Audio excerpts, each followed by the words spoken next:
اپنے سب کچھ کیا ہوا اپنے ہاتھوں سے نقصان کر سکتا ہے، اور جو قوم سمجھتی تھی ہمارا کون کیا بگاڑ سکتا ہے، ان کے ساتھ ایسا ہو سکتا ہے جو کبھی سوچ بھی نہیں سکتے تھے۔ یہ ہو سکتا ہے، کوئی سوچ سکتا تھا؟ کوئی سوچ سکتا تھا؟ دنیا میں سب سے زیادہ ٹیکنالوجی میں ایک نمبر پر ہیں وہ یہودی ہیں۔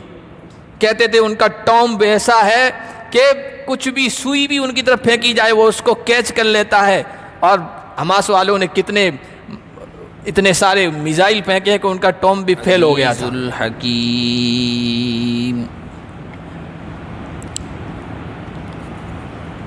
آج کے درس کا آغاز ہم اللہ کے فضل و کرم سے سورۃ الحشر سے کر رہے۔ سورۃ الحشر مدنی سورت ہے، 3 رکوع اور 24 آیات پر مشتمل ہے۔ اس کی دوسری آیت میں اول الحشر لأول الحشر لفظ آیا ہے، اسی کی وجہ سے اس کا نام سورۃ الحشر ہے۔ حشر کے معنی آتے ہیں جمع کیا جانا، اکٹھا کیا جانا۔ تو یہودیوں کو اکٹھا کر کے جلا وطن ہونے کا حکم دیا گیا تھا، اس وجہ سے اس کو سورۃ الحشر کہتے ہیں۔ بخاری شریف میں حضرت عبداللہ ابن عباس کا قول ہے کہ اس سورت کو سورۃ بنی نذیر بھی کہتے ہیں، اس لیے کہ یہودیوں کا ایک قبیلہ مدینے میں جو آباد تھا، بنو نذیر، ان کی بدماشی کی وجہ سے ان کو جلا وطن کیا گیا تھا، اور اس صورت میں انہی کا ذکر ہے، اس وجہ سے یہ سورۃ بنی نذیر بھی ہے۔ سورت کے اندر یہود کے اسی قبیلے بنو نذیر کی جلا وطنی کا ذکر ہے۔ پھر اس کے بعد مال فے اور مال غنیمت یہ کن لوگوں کو دیا جائے گا، کن لوگوں میں تقسیم کیا جائے گا، اس کا ذکر ہے۔ انصار مدینہ، ان کے ایثار اور ان کی قربانی کا بھی ذکر ہے۔ منافقین کے بارے میں ان کی اندرونی سازشوں کے بارے میں بھی کچھ بتایا گیا ہے۔ اس کے بعد قرآن کی عظمت، حقانیت کا ذکر ہے، اور اخیر کی 2 آیتوں میں، 3 آیتوں میں اللہ کے صفاتی نام آئے۔ اللہ کے صفاتی نام پورے قرآن میں ایک جگہ اتنے کہیں بھی نہیں آئے جتنے اس سورت کے اندر آئے۔ سورت جو شروع ہو رہی ہے وہ ان الفاظ کے ساتھ کہ سبح للہ ما فی السماوات و ما فی الارض، جو کچھ مخلوق آسمانوں میں ہے اور جو زمین میں ہے وہ اللہ کی تسبیح بیان کر رہی ہے۔ تسبیح کہتے ہیں اللہ کو نقائص سے، کمیوں سے، عیب سے پاک قرار دینا۔ تو کائنات کی ہر چیز اللہ کی تسبیح بیان کر رہی ہے، کچھ تو زبان سے، زبان قال سے، کچھ زبان حال سے۔ زبان قال کا مطلب یہ جو زبان ہے اس کے ذریعے سے اللہ کی تسبیح بیان کر رہی ہے۔ انسان اپنی زبان سے اللہ کی تسبیح کر رہے ہیں، جنات اپنی زبان سے اللہ کی تسبیح کر رہے ہیں، فرشتے زبان سے اللہ کی تسبیح کر رہے ہیں۔ اس کے علاوہ اللہ کی جتنی بھی مخلوقات ہیں، چرند ہے، پرند ہیں، درندے ہیں، شجر حجر ہیں، درخت پتر ہیں، پہاڑ ہیں، ندی نالے ہیں، یہ سب زبان حال سے۔ زبان حال کا مطلب ان کا حال یہ بتا رہا ہے کہ وہ اللہ کی تسبیح میں مشغول ہیں، اور اللہ نے جو ان کی ڈیوٹی لگا دی ہے اس ڈیوٹی کو پورا کر رہے ہیں، جس کام میں لگا دیا ہے، جو حکم دے دیا ہے اس حکم کو پورا کر رہے ہیں۔ اس اعتبار سے پہاڑوں کا جماؤ یہ اللہ کی تسبیح ہے، ندی نالوں کا بہاؤ یہ اللہ کی تسبیح ہے، چرندوں کا چرنا اور اٹھکیلیاں کرنا یہ اللہ کی تسبیح ہے، پرندوں کا اڑنا، ان کا چہچہانا، یہ اللہ کی تسبیح ہے۔ ہر مخلوق اپنے اپنے اعتبار سے اللہ کی تسبیح بیان کر رہی ہے۔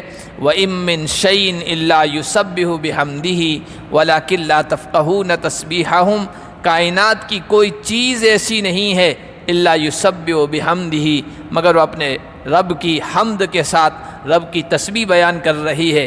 وَلَٰكِن لَّا تَفْقَهُونَ تَسْبِيحَهُمْ، لیکن تم ان کی تسبیح کی زبان کو نہیں جانتے ہو۔ أَلَمْ تَرَ أَنَّ اللَّهَ يُسَبِّحُ لَهُ مَن فِي السَّمَاوَاتِ وَمَن فِي الْأَرْضِ وَالطَّيْرُ صَافَّاتٍ، کیا تم نہیں دیکھتے ہو کہ جو کچھ مخلوق اللہ کی آسمانوں میں ہے اور جو زمین میں ہے سب اللہ کی تسبیح بیان کر رہی ہے۔ وَالطَّيْرُ صَافَّاتٍ، اور پرندے صف در صف اڑتے ہوئے اللہ کی تسبیح بیان کر رہے ہیں۔ کل قد علم صلاتہ و تسبیحہ، کائنات کی ہر چیز، ہر مخلوق کو اپنی نماز کا بھی علم ہے اور اللہ کی تسبیح کا بھی علم ہے، لیکن اپنا اپنا ان کا انداز ہے، ہم نہیں سمجھ سکتے ہیں۔ ان کا پیدا کرنے والا جانتا بھی ہے، سمجھتا بھی ہے، سنتا بھی ہے، وہ کس کس انداز سے، کن کن الفاظ کے ساتھ اس کی تسبیح بیان کر رہی ہے۔ وَهُوَ الْعَزِيزُ الْحَكِيمُ، اور وہ اللہ بڑا زبردست ہے۔ جب وہ کوئی فیصلہ کر لیتا ہے تو کوئی اس کے فیصلے کو چیلنج نہیں کر سکتا ہے۔ جب وہ کسی چیز کے بارے میں سوچ لیتا ہے کوئی اس کو روک نہیں سکتا، کوئی ٹوک نہیں سکتا، کوئی اس کے فیصلے کو رد نہیں کر سکتا ہے۔ وہ العزیز ہے، زبردست ہے، زور آور ہے، قوت والا ہے، غالب رہنے والا ہے۔ دنیا کی حکومتیں، دنیا کی بادشاہتیں، دنیا کا اقتدار عاجز ہوتا ہے، بے بس ہوتا ہے۔ کچھ قانون اگر لانا چاہے اور عوام سڑکوں پہ آ جائے اس کو قانون واپس لینا پڑتا ہے۔ اپوزیشن مضبوط ہو جائے تو اس کے سامنے کمزور پڑ جاتی ہے حکومتیں، لیکن اللہ کی حکومت ایسی العزیز ہے، وہ سب پر غالب آنے والا، اس کے فیصلے کو کوئی رد نہیں کر سکتا ہے۔ الحکیم، وہ حکمت والا ہے، اس کا ہر فعل حکمت سے، مصلحت سے لبریز ہے۔ ہر فعل میں، ہر اس کے حکم میں، اس کی ہر ہدایت میں حکمت ہے، ہماری سمجھ میں آئے نہ آئے، لیکن وہ حکیم ہے، حکمت والا ہے۔ فعل الحکیم لا یخلو عن الحکمہ، جو حکیم ہوتا ہے، دانشمند ہوتا ہے، سمجھدار ہوتا ہے، وہ جو کچھ بھی کرتا ہے سمجھداری سے، حکمت سے خالی اس کا عمل، اس کا فعل، اس کی کوئی چیز نہیں ہوتی ہے۔ تو اللہ تو حکمتوں کا سرچشمہ ہے، اللہ تو حکمتوں کا مرکز ہے، اللہ تو حکمتوں کا، دانشمندیوں کا، سمجھداریوں کا بانٹنے والا، تقسیم کرنے والا ہے۔ اس کا فعل، اس کا کوئی عمل، اس کا کوئی حکم، اس کی کوئی ہدایت حکمت سے خالی کیسے ہو سکتی ہے؟ هو الذی اخرج الذین کفروا من اہل الکتاب من دیارہم لاول الحشر، یہ اللہ جو غلبے والا ہے، یہ اللہ جو حکمتوں والا ہے، یہ اللہ جو خوبیوں والا ہے، یہ اللہ جو کمال والا ہے، یہ اللہ جو ایسی قدرت والا ہے، یہی ہے جس نے اہل کتاب کے کافروں کو ان کے گھروں سے نکلنے پر پہلے ہی اجتماع میں، پہلے ہی حشر میں مجبور کر دیا۔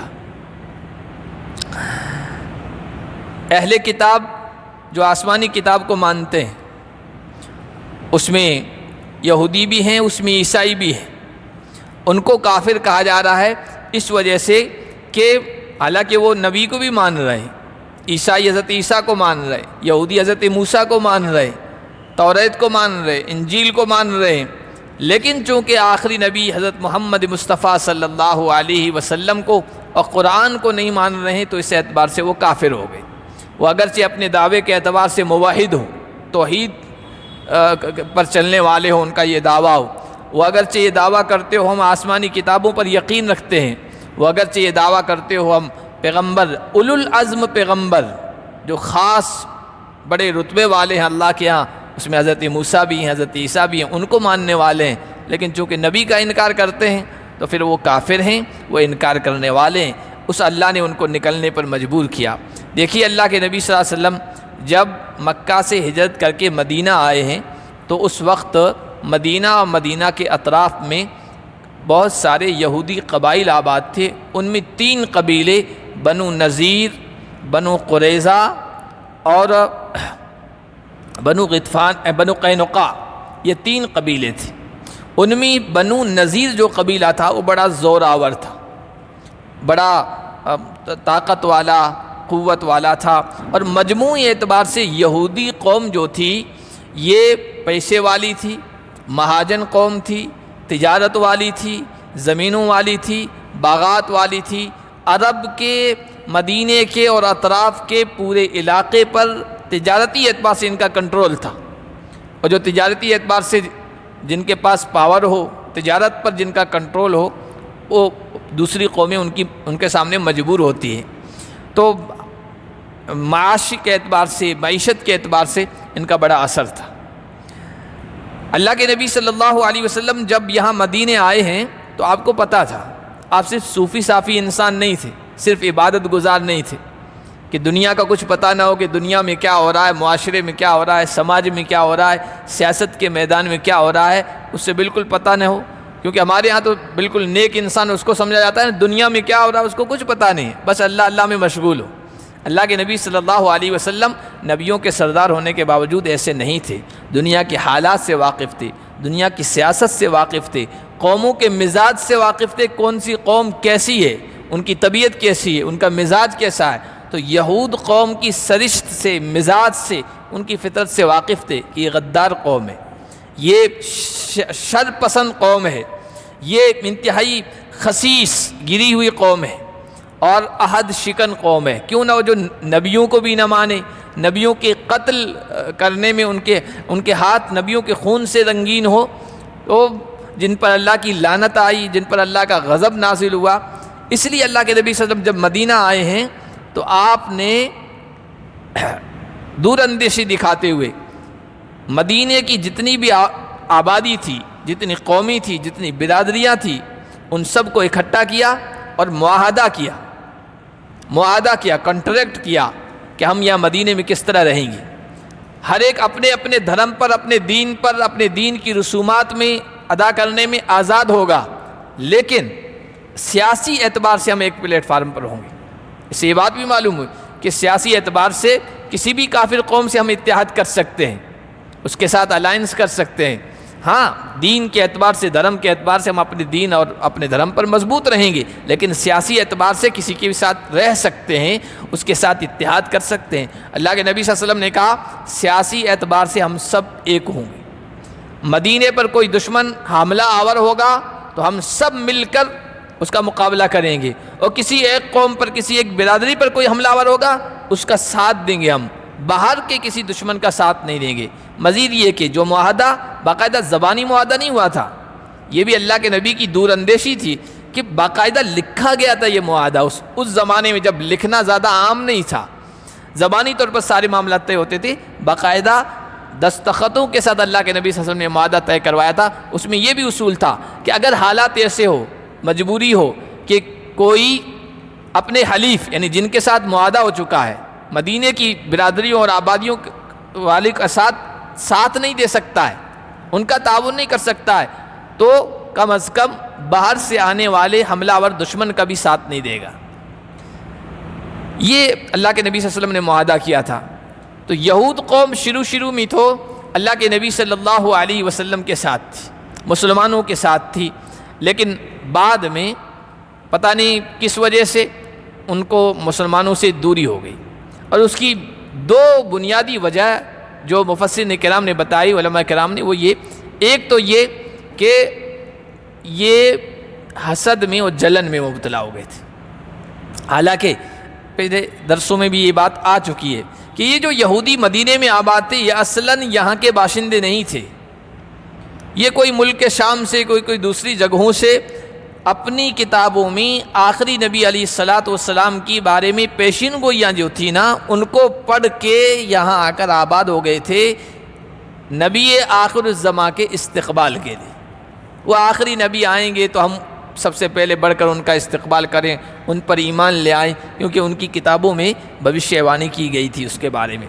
تو وہ سب اپنے وطنوں کو چھوڑ کر یہاں آ کر آباد ہو گئے تھے، لیکن اللہ کی قدرت، ہر ایک کے اپنے نصیب کی بات، یہاں جب اللہ کے نبی صلی اللہ علیہ وسلم آئے تو بجائے اس کے کہ استقبال کریں، استکبار میں، استنکار میں مبتلا ہو گئے، تکبر میں، حسد اور جلن میں۔ ان کا خیال یہ تھا کہ آخری نبی جو آنا چاہیے تھا وہ بنی یعقوب میں آنا چاہیے تھا، بنو اسحاق میں آنا چاہیے تھا۔ اب تک جتنے بھی پیغمبر آئے ہزار اس میں آئے، لیکن آخری نبی جو آئے وہ بنو اسماعیل میں آئے، حضرت اسماعیل کے اولاد میں سے آئے۔ تو اب یہ حسد و جلن میں مبتلا ہو گئے اور اللہ کے نبی کو آخری نبی نہیں مانا۔ دوسری وجہ یہ تھی کہ یہ حریص قوم تھی، لالچی قوم تھی، سودخوار قوم تھی، زندگی سے بے پناہ محبت کرنے والی، مال سے بے پناہ محبت کرنے والی، اور مال اور اپنے ذاتی اغراض، ذاتی مفادات، ذاتی چیزوں کے لیے ان کو حاصل کرنے کے لیے انتہائی اخلاقی گراوٹ میں مشغول تھی۔ اپنا مفاد حاصل کرنا، اس کے لیے وہ کتنے بھی اخلاقی اعتبار سے گر جائیں، یہاں تک کہ ان کو حاصل کرنے کے لیے سحر، جادو، ٹونا، تعویذ گنڈے، ان سب چیزوں میں مشغول ہو جاتے تھے۔ ہمارا مطلب پورا ہونا چاہیے، کس طریقے سے ہو رہا ہے۔ اتنے اخلاقی گراوٹ کے شکار ہو گئی تھی دنیا سے شدید محبت کی بنیاد پر۔ یہ چیزیں آج ہمارے اندر بھی عام ہو رہی ہیں، یہ چیزیں آج مسلمانوں میں بھی عام ہو رہی ہے۔ اخلاقی گراوٹ کا ہم شکار ہیں۔ اخلاقی اعتبار سے دیکھیں، خیانت، جھوٹ، الزام تراشی، بہتان تراشی، جتنی بھی اخلاقی گراوٹ کی چیزیں وہ سب عام ہو رہی ہے، یہاں تک کہ جادو ٹونا کتنا عام ہو رہا ہے۔ تو بہرحال دنیا کی شدید محبت اور حسد کی وجہ سے یہ بعد میں اللہ کے نبی اور ایمان والوں کی مخالف ہو گئی، یہاں تک کہ اس معاہدے کی خلاف ورزی کرتے ہوئے سازش کرنے لگ گئے۔ بدر کی لڑائی کے بعد ان کا ایک بڑا سردار تھا، کعب بن اشرف، شاعر بھی تھا، بڑا چلتی والا تھا، اللہ کے نبی سے بہت دشمنی رکھا کرتا تھا، فحش گوئی کرتا تھا، بہت برا بلا کہتا تھا اشعار میں اللہ کے نبی صلی اللہ علیہ وسلم کے بارے میں۔ تو بدر کے بعد یہ اپنے کچھ سواروں کو، غالباً 40 لوگوں کو لے کر مکہ گیا ہے، اور بیت اللہ کے سائے میں وہاں کے سرداروں سے یہ عہد کیا ہے کہ ہم وہیں بیٹھے ہیں، تم بھی آؤ، اور ہم محمد اور ایمان والوں کے خلاف حملہ بولیں گے، جنگ کریں گے، ان کا خاتمہ کر دیں گے۔ ان کو بھی وہاں جا کے ورغلایا۔ اللہ کے نبی صلی اللہ علیہ وسلم اس سے بہت نالاں تھے، اس کی حرکتوں سے، اور چونکہ چلتی والا تھا، بڑا مالدار بھی تھا، اور قبیلے کا بڑا سردار تھا، اس لیے اس کو راستے سے ہٹانا ضروری تھا، اور یہ کھلم کھلا نہیں کیا جا سکتا تھا۔ تو اللہ کے نبی نے اپنے صحابہ سے کہا، کون اس کا کام چپکے سے نمٹا دے گا؟ تو اللہ کے نبی کے ایک صحابی تھے، محمد ابن مسلمہ، جو اس کے دودھ شریک بھائی بھی تھے۔ وہ لمبا واقعہ ہے، اور کس طریقے سے، کس چالاکی کے ساتھ وہ اس کے محل میں گھسے ہیں، وہ ایک لمبا واقعہ۔ بہرحال رات کو جا کر تنہائی میں اس کا کام تمام کر دیا تھا۔ تو اس کا روب دبدبہ یہود قوم پر، کیونکہ اچانک اس طرح قتل کر دیا گیا تھا وہ اس کی حرکتوں کی وجہ سے، تو روب دبدبہ پڑ گیا تھا۔ کچھ دنوں تک ٹھیک رہے، لیکن یہودی قوم کب تک ٹھیک رہے، سازشی قوم، تو پھر وہی حرکتیں کرنے لگ گئے اللہ کے نبی اور صحابہ کے خلاف۔ مکے والوں نے ان کو ایک پیغام بھیجا کہ تم وہاں مدینے میں آباد ہو، تمہارے پاس پیسہ ہے، تجارت پر ہولڈ ہے، کنٹرول ہے، تمہارے محلات ہیں، کوٹھیاں ہیں، ہر اعتبار سے تم مضبوط ہو، تمہیں ڈرنے کی کیا ضرورت ہے؟ تم محمد کے خلاف ہو جاؤ اور ان کو راستے سے ہٹاؤ، قتل کر دو ان کو۔ اگر نہیں کرو گے، دھمکی بھی دی قریش کے لوگوں نے، نہیں کرو گے تو پھر ہم تمہیں نمٹا دیں گے، اور یہاں تک کہ تمہاری عورتوں کو بھی قبضے میں لے لیں گے، ان کے پازیب اتار لیں گے۔ تو وہ اس دباؤ میں آ گئے اور اللہ کے نبی کے خلاف سازش کرنے لگ گئے۔ اللہ کے نبی صلی اللہ علیہ وسلم کو بنو نذیر کے لوگوں نے ایک بہانے سے بلایا۔ بہانہ یہ کیا کہ ہم یہ چاہتے ہیں کہ آپ کے مذہب کی حقانیت اور سچائی معلوم کریں، اس لیے ڈیبیٹ ہوگی، بحث ہوگی، مکالمہ ہوگا، آپ اپنے کچھ ساتھیوں کے ساتھ آ جائیے، ہم میں 3 ہمارے بڑے عالم آپ سے گفتگو کریں گے، اگر آپ ان کو متاثر کر دیتے ہیں، آپ کی باتوں سے، آپ کے مذہب کی تعلیمات سے متاثر ہو جائیں گے، تو ہم سب مسلمان ہو جائیں گے، آپ آئیے بات کرنے۔ لیکن اندر سے یہ سازش کی تھی، ان تینوں اپنے بڑے عالموں سے کہا تھا اپنے ہاتھوں میں اپنے چھپا کر خنجر رکھنا اپنے ساتھ، اور موقع ملتا ہی کام نمٹا دینا، نعوذ باللہ رسول اللہ کو قتل کر دینا۔ اس کی خبر انصار کی ایک عورت جو اس قبیلے میں بیاہی ہوئی تھی اس کو پتہ چل گئی، تو اس نے اپنے مسلمان بھائی کو انصار میں اطلاع کر دی کہ بھائی اس طرح سازشیں ہو رہی ہے، اور ان صحابی نے اللہ کے نبی صلی اللہ علیہ وسلم کو بتا دیا۔ تو اللہ کے نبی صلی اللہ علیہ وسلم گئے نہیں۔ پھر انہی دنوں میں کچھ دنوں کے بعد ایک واقعہ یہ پیش آیا تھا بیر رعومہ کا، بیر معونہ کا، بہت مشہور واقعہ ہے۔ کچھ قبیلے والے آئے تھے اللہ کے نبی کے پاس کہ ہم نئے نئے مسلمان ہوئے ہیں، ہم کو دین کی تعلیمات سیکھنی ہے، قرآن سیکھنا ہے، آپ اچھے لوگوں کو، قرآن کے ماہرین کو ہمارے ساتھ بھیج دیجیے۔ تو 70 حضور کے قراء تھے، قرآن کے ماہر حضور نے ان کو بھیجا تھا۔ اللہ کے نبی صلی اللہ علیہ وسلم کو کیا پتا تھا یہ کیا کریں گے، وہ اچھے جذبے کے ساتھ آئے تھے بظاہر، اللہ کے نبی نے ان کے ساتھ کر دیے۔ وہاں پر کیا ہوا کہ انہوں نے ان کو گھیر گھار کر شہید کر دیا۔ ایک صحابی وہاں سے بچا کے آ رہے تھے، انہوں نے اپنے ساتھیوں کو اس طرح خون میں تڑپتا ہوا دیکھا تھا۔ اللہ کے نبی نے 1 مہینے تک ان کے لیے بد دعا کی تھی۔ بیر معونہ میں جن لوگوں نے شہید کیا تھا آپ کے صحابہ کو، بہت حضور غمگین ہوئے تھے۔ تو ایک صحابی تھے عمر بن اعلیٰ حضرمی، غالباً ان کا نام تھا، وہ واپس وہاں سے آ رہے تھے، اپنے ساتھیوں کو تڑپتا ہوا خون میں دیکھتے ہوئے آئے تھے، اپنی آنکھوں سے ان کا اندر کا خون کھول رہا تھا۔ آ رہے تھے، 2 آدمیوں کا مقابلہ، ان کا آمنا سامنا ہو گیا راستے میں۔ یہ 2 آدمی جو تھے نا، یہ ایسے قبیلے سے تھے جن کا حضور سے معاہدہ تھا کہ ہم لڑیں گے بیڑیں گے نہیں، لیکن چونکہ ان کا اندر سے خون گرم تھا، تھے مشرک، وہ اندر سے خون گرم تھا، اپنے ساتھیوں کو تڑپتے ہوئے دیکھتے ہوئے آئے ہوئے تھے۔ تو انہوں نے ان دونوں آدمیوں کو نمٹا دیا کہ ان کا تو میں کام تمام کر دوں۔ بعد میں پتہ چلا کہ یہ جو 2 آدمی مارے گئے ہیں ان کے قبیلے کا حضور سے معاہدہ تھا، تو اس قانون کے تحت ان کا خون بہا، دیت جو ایک آدمی کی 100 اونٹ ہوتی ہے وہ دینی ہوتی ہے 200 اونٹ، اس میں اللہ کے نبی نے مدینے والوں سے مدد طلب کی، مدینے سے کچھ اونٹ ہو گئے، اسی کے تعاون کے لیے بنو نذیر کے پاس بھی گئے تھے کہ ان سے بھی معاہدہ تھا ابھی تک۔ بنو نذیر والوں نے کہا آ جائیے آپ، اللہ کے نبی وہاں گئے ہیں، شروع میں انہوں نے بڑی میٹھی باتیں کی اور اللہ کے نبی صلی اللہ علیہ وسلم سے کہا کہ آپ یہاں بیٹھ جائیے، ان کے قلعے کی یہ جو 4 دیواری ہوتی ہے بہت لمبی چوڑی ہوتی ہے، کہا کہ اس کے سائے میں بیٹھ جائیے اور ہم ابھی تھوڑا مشورہ کر لیتے ہیں، اپنے لوگوں کو تیار کر لیتے ہیں تاکہ آپ کا تعاون کر دیں۔ اندر گئے، اندر انہوں نے یہ سازش کی، ایک آدمی کو یہ طے کیا کہ چکی کا پاٹ لے کے اوپر چلے جاؤ اور محمد صلی اللہ علیہ وسلم جہاں بیٹھے ہیں اوپر سے چکی کا وہ پاٹ گرا دینا، ہم کام تمام کر دیں گے، خود چل کے آئے ہیں، اس سے بہتر کوئی اور موقع نہیں ہوگا۔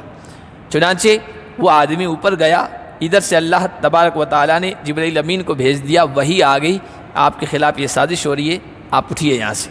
اللہ کے نبی اپنے ساتھیوں کو وہیں چھوڑ کر وہاں سے اس جگہ سے روانہ ہو گئے، سیدھے مدینے آ گئے۔ اللہ کے نبی کے ساتھیوں نے کچھ دیر انتظار کیا، وہ بھی بعد میں اٹھ کے چلے آئے۔ اللہ کے نبی نے کہا میں اس لیے چپکے سے آیا کیونکہ یہ سازش کر رہے تھے، مجھے قتل کرنا چاہ رہے تھے اور اس طرح کا معاملہ تھا، اللہ کی طرف سے مجھے باخبر کر دیا گیا۔ اللہ کے نبی صلی اللہ علیہ وسلم نے مدینہ پہنچ کر حضرت محمد ابن مسلمہ کو بھیجا، بنو نذیر سے جا کر ان کو نوٹس کر دو، کہہ دو 10 دن کے اندر اندر مدینہ خالی کر دو، اپنے گھر بار کو چھوڑ کر چلے جاؤ، جہاں تمہیں جانا چلے جاؤ، اب تمہارے ساتھ کوئی نرمی کا رویہ نہیں ہوگا، 10 دن کے اندر اندر تیار ہو جاؤ یہاں چھوڑنے کے لیے۔ وہ ڈر گئے تھے اور تیار بھی ہو گئے تھے، وہ اپنے طور پر اپنی تیاری سامان بوریا بستر سمیٹنے لگے۔ منافقوں کے سردار عبداللہ بن ابی کو پتہ چل گیا، تو یہ دوسرے رکوع میں اس کا تذکرہ آ رہا ہے، اس نے پیغام بھیجا، میسج بھیجا حیی بن اخطب جو بنو نذیر کا سردار تھا کہ بھائی یہ کیا کر رہے ہو تم، اتنی جلدی ڈر گئے؟ ڈرنے ورنے کی بات نہیں ہے، ڈٹے رہو، مقابلہ کرنا ہے، اور دیکھو تم تو ہو ہی، تمہارے پاس سب کچھ ہے، ساز و سامان ہے، ہتھیار ہیں، لڑنے والے افراد ہیں، مزید یہ کہ قلعے والے ہو، تم فصیلوں والے، محفوظ قلعوں والے ہو، اور میرے ساتھ 2000 لوگ ہیں، منافقوں کا سردار میرے ساتھ 2000، وہ بھی جنگجو لڑنے والے ہیں، پھر یہ کہ قبیلے بنو غطفان ہے، قبیلے بنو قریظہ ہے، وہ بھی تمہارے حلیف ہے، تمہارا ساتھ دیں گے، صرف ڈرنے کی بات نہیں ہے، ڈٹ جاؤ، جانا نہیں ہے کہیں۔ تو حیی بن اخطب نے سوچا کہ عبداللہ بن ابی چلتی والا آدمی ہے، اس کے بھی لوگ ہیں، اس کے فالوورز ہیں پیچھے سے، تو یہ پورا اترے گا، تو ان میں خود اعتمادی آ گئی واپس۔ چنانچہ انہوں نے اللہ کے نبی کو واپس پیغام بھیجا، تمہیں جو کرنا وہ کر لینا، ہم چھوڑ کے نہیں جائیں گے۔ تو اللہ کے نبی صلی اللہ علیہ وسلم نے صحابہ سے کہا ٹھیک ہے پھر چلو اب حملہ کرنا ہے۔ اللہ کے نبی صحابہ کے ساتھ آئے اور پورا گھیراؤ کر لیا، ان لوگوں کے دلوں میں رعب بیٹھ گیا، یہ اپنے قلعے میں جا کر محفوظ ہو گئے۔ بعض روایات میں 6 دن، بعض روایات میں 15 یا 21 دن کا ہے۔ 21 دن وہ اپنے قلعے میں محفوظ رہے، لڑنے کی ہمت ان کو بھی نہیں ہوئی۔ اللہ کے نبی صلی اللہ علیہ وسلم نے پھر کہا کہ دیکھو یہ یہود ہیں، مال کے بڑے حریص ہیں، اپنی چیز کا نقصان ہوتے ہوئے نہیں دیکھنا چاہیں گے، اس لیے اب یہ کرو کہ یہ نیچے بھی نہیں اتر رہے ہیں اور ہمارے لیے جنگ کا میدان بھی نہیں، کیونکہ جو قلعہ تھا نا، بویرہ نامی ایک نخلستان تھا، کھجور کا باغات تھا، وہ اس کو گھیرے ہوئے تھا، تو جنگ کا میدان ہی نہیں تھا۔ تو کہا یہ جو بویرہ نامی درخت ہیں، وہ نخلستان ہے، اس میں جو کھجور کے باغات ہیں، ان کو یا تو کاٹو یا جلاؤ، تاکہ وہ اپنا مال کا نقصان ہوتا ہوا دیکھ کر نیچے اترنے پر مجبور ہو جائیں گے۔ یہودی لالچی ہوتا ہے، وہ تو خون چوسنے والی قوم ہے، سود خور۔ صحابہ نے یہ کیا، لیکن وہ اس کے باوجود بھی نیچے نہیں اترے۔ کہنے لگے کہ محمد تم تو کہتے ہو ہم زمین میں اصلاح کرنے آئے ہیں، اچھے کام کرنے آئے ہیں، یہ تو بگاڑ کر رہے ہو، ہرے بھرے درختوں کو کاٹ رہے ہو، اس طرح کی باتیں کرنے لگے۔ تو اللہ تعالیٰ نے ان سب کا جواب دیا ہے۔ تو یہ پس منظر تھا، بیک گراؤنڈ تھا، جس میں یہ آیتیں اتری ہے۔ اللہ نے فرمایا هو الذی اخرج الذین کفروا من اہل الکتاب من دیارہم لاول الحشر، اللہ وہ ہے جس نے اہل کتاب کے کافروں کو ان کے علاقے سے پہلے ہی مرتبہ میں باہر نکال کیا۔ ما ظننتم ان یخرجوا وظنوا انہم مانعتهم حصونهم من اللہ، یہودی پاورفل تھے، ہر اعتبار سے محفوظ تھے۔ اللہ فرما رہے تمہیں بھی یہ گمان نہیں تھا کہ وہ اتنے آسانی سے نکل جائیں گے، اپنے مکانات کو چھوڑ دیں گے، قلعوں کو چھوڑ دیں گے، اور خود وہ بھی یہ سمجھتے تھے یہودی انہم مانعتهم حصونهم من اللہ، اللہ کے مقابلے میں ان کے قلعے ان کی حفاظت کر لیں گے، بڑے مضبوط قلعوں والے تھے۔ فَأَتَاهُمُ اللَّهُ مِنْ حَيْثُ لَمْ يَحْتَسِبُوا، اللہ ان پر ایسی جگہ سے آیا کہ ان کے وہم و گمان میں بھی نہیں تھا، سوچ بھی نہیں سکتے تھے کہ اس طرح بھی ہو جائے گا اور ہمیں اس طرح اپنے قلعوں کو چھوڑنا پڑے گا، اپنی جائیدادوں سے ہاتھ دھونا پڑے گا۔ اور اللہ کا معاملہ تو بھائی ایسا ہی ہوتا ہے، اللہ کا معاملہ ایسا ہی ہوتا ہے۔ اللہ کا جب فیصلہ ہو جاتا ہے نا، تو بڑی بڑی طاقتیں، ان کی طاقت، ان کی قوت، ان کی ٹیکنالوجی، ان کی ترقی کے اسباب سب دھرے کے دھرے رہ جاتے ہیں، ہے نا۔ نمرود کا مقابلہ اللہ تعالیٰ کروا دیتا ہے، فرعونوں کا مقابلہ کروا دیتا ہے۔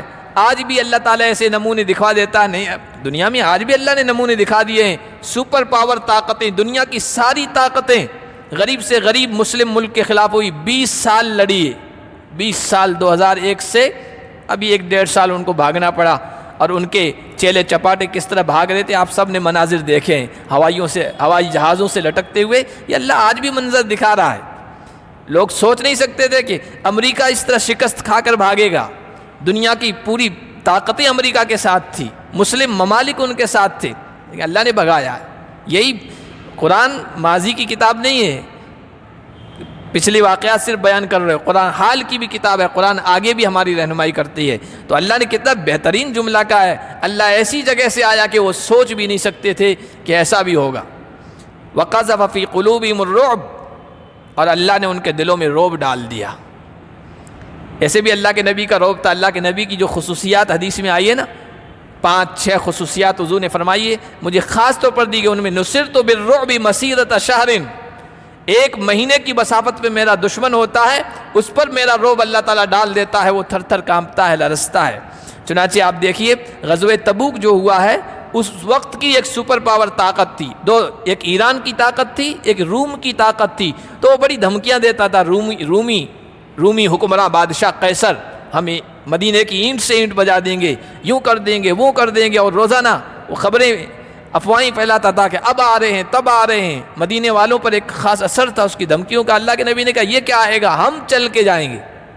اتنا لمبا سفر چل کے اس کی سرحدوں تک گئے، اس کی ہمت نہیں ہوئی کہ حضور کا سامنے آ کر مقابلہ کر سکے، اور حضور وہاں ٹھہر کر واپس آئے۔ تو یہ اللہ کے نصرت بالرعب، اللہ نے فرمایا ان کے دلوں میں رعب ڈال دیا۔ یخربون بیوتہم بایدیہم وایدی المؤمنین، وہ اپنے گھروں کو اپنے ہاتھوں سے اجاڑ رہے تھے۔ لالچی قوم، مال جگہ کی، گھروں کی محبت میں مبتلا، اپنے گھروں کو اجاڑے، اس سے بڑھ کر رسوائی کا کوئی اور مقام نہیں ہوتا ہے۔ وہ اپنے ہاتھوں سے بھی اجاڑ رہے تھے اور مومنوں کے ہاتھوں سے بھی، مومنوں کے ہاتھوں سے وہی ان کے باغات کاٹے جا رہے تھے جنگی مصلحت کی بنیاد پر، مجبوری ہو گئی تھی، اس کے بغیر وہ نیچے نہیں اتر رہے تھے، سامنے نہیں آ رہے تھے اس وجہ سے، ورنہ تو واقعی اسلام کا یہ حکم ہے درختوں کو نہ کاٹا جائے، کھیتیوں کو نقصان نہ پہنچایا جائے، خاص طور پر ہرے بھرے درختوں کو تو بالکل ہی نہ کاٹا جائے، یہ اسلام کا حکم ہے، نبی کی تعلیمات ہیں یہ تو، لیکن مجبوری تھی جنگی وجہ سے۔ فَاعْتَبِرُوا يَا أُولِي الْأَبْصَارِ، اے آنکھوں والو عبرت حاصل کرو، یہ ہو سکتا ہے بڑی بڑی طاقتوں کو اللہ گھٹنے ٹیک پر مجبور کر دیتا ہے، انسان اپنے ہاتھوں سے اپنے سب کچھ کیا ہوا اپنے ہاتھوں سے نقصان کر سکتا ہے، اور جو قوم سمجھتی تھی ہمارا کون کیا بگاڑ سکتا ہے، ان کے ساتھ ایسا ہو سکتا ہے جو کبھی سوچ بھی نہیں سکتے تھے، یہ ہو سکتا ہے۔ کوئی سوچ سکتا تھا؟ کوئی سوچ سکتا تھا؟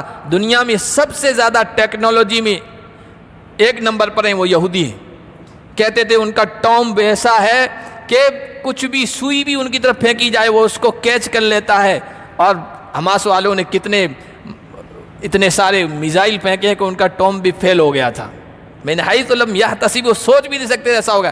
ٹھیک ہے، آزمائشیں تو آتی ہے، جانی مالی نقصان ہوتا رہا ہے، وہ تو پچھلے درس میں بھی آیا تھا کہ ہمیشہ اہل ایمان کو غلبہ ہی ملے تو پھر تو وہ غیب کا جو پردہ وہ تو ہٹ جائے گا، پھر تو لوگ ایسے ہی دھڑا دھڑ ایمان والے ہو جائیں گے کہ نہیں ان کے پاس پیچھے کوئی طاقت ہے۔ آزمائشیں آتی ہیں، اتار چڑھاؤ آتے ہیں، لیکن پچھلا درس ہی تو یہی تھا، حزب اللہ حزب الشیطان، اور یہ کہا گیا تھا حزب الشیطان انجام ان کا رسوائی ہے، ناکامی ہے اور خسران ہے، اور حزب اللہ کا انجام یہ بتایا گیا تھا کہ حالات تو آئیں گے لیکن الا ان حزب اللہ هم المفلحون، اللہ کا پارٹی، اللہ کا گروہ یہ کامیاب ہوگا۔ تو اللہ نے اس کی مثال ہی اگلی صورت میں اسی میں دی ہے کہ دیکھو حزب الشیطان کیسے ناکام ہوتا ہے اور حزب اللہ کیسے کامیاب ہو رہی ہے اور کس طریقے سے۔ انشاءاللہ اگلے درس میں اسی سے متعلق آیتیں پڑھیں گے۔ اللہ پاک ہم سب کو قرآن کریم کو سمجھنے کی، سمجھانے کی اور اس کے پیغام کو عام کرنے کی توفیق عطا فرمائے۔